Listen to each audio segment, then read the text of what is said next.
you've had a remarkable life, not least because of the horrendous things that have happened to you.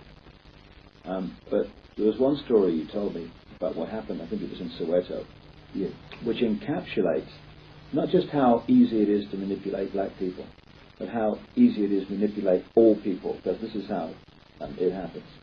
When a journalist misquoted you, and people believed it. Could you tell us that story? The story is very simple, sir, and my life is just an ordinary life. First of all, after the Soweto unrest of 1976, all of us who had been supervisors in various municipality installations which had been damaged during the unrest were called before a judge in Pretoria. The name of the judge was Justice Seli. Seli wanted all of us to give him a clear report of what we had seen take place and how the installations we were the supervisors of had been destroyed during the unrest. Many people were afraid of speaking at this inquiry, which was called the Seli inquiry. And we were promised that our names would remain anonymous. But when the inquiry was on, I noticed reporters at the inquiry in a place where they were not supposed to be. If the inquiry was to be held in camera, why then were there reporters there? And amongst the reporters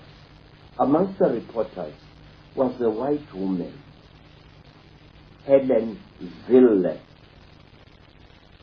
Now, I spoke to the judge, answering his questions, and then I said to the judge, protection for workers in Soweto is completely inadequate. Innocent workers are being beaten up and sometimes killed by the rioting youths. Can't more protection be supplied to those of our people who are willing to work? And this white woman went on to write in the Rand Daily Mail newspaper that I had said that the army should be called into Soweto to quell the unrest. Now, here was a white woman defying the orders of a judge, breaking the law with impunity almost. Of all the people who testified in that place, some of whom said worse things than I said, only my name was betrayed. And after that, my home was attacked by 500 or more school children. It happened in September 1976. My wife was raped. My children were beaten and injured. How they managed to escape, I don't know. And I was stoned and stabbed many times. And when I was lying on the ground completely helpless, petrol was thrown over me. And that was when I knew fear, because we African people believe that if you are burnt to death, not only is your body consumed by the flames, but your soul is destroyed as well.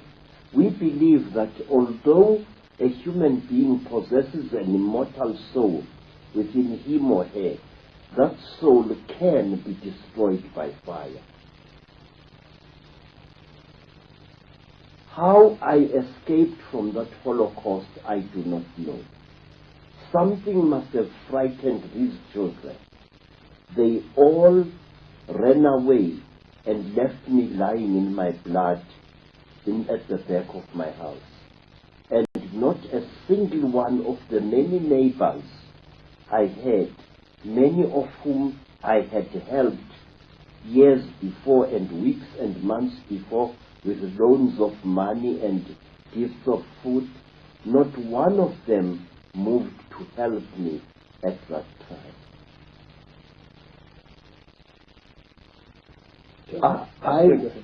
I was taken, I managed to crawl to a municipality yard, and there I hid in a corrugated iron shack until nightfall.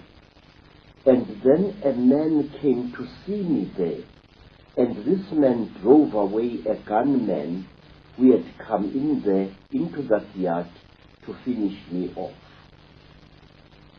And this man took me through a hole in the fence to the house of a Sangoma, who is one of my followers. And that Sangoma, at great risk to her life, hid me under her bed until the police came to take me out of there. I was covered with wounds, and a broken knife was lodged in my body. And somebody had tried to cut off these two fingers. This is where the knife went in, and here it came out. After that, we hid in the backyard of a police station. And after that, my immediate superior, a white gentleman who is a horticulturist, smuggled me out of Soweto with my family and took me to Natal, and where I stayed for over a year recovering from my injuries. And all this, Credo, is from one journalist, yes, a white journalist during apartheid. Yes, sir. Saying you said something you didn't say. Yes, sir. Now, and what does that say about how easy it is to manipulate people? I mean, you must have been frustrated beyond belief. Sir, let me tell you, Mr. Ike, that the enemies of humankind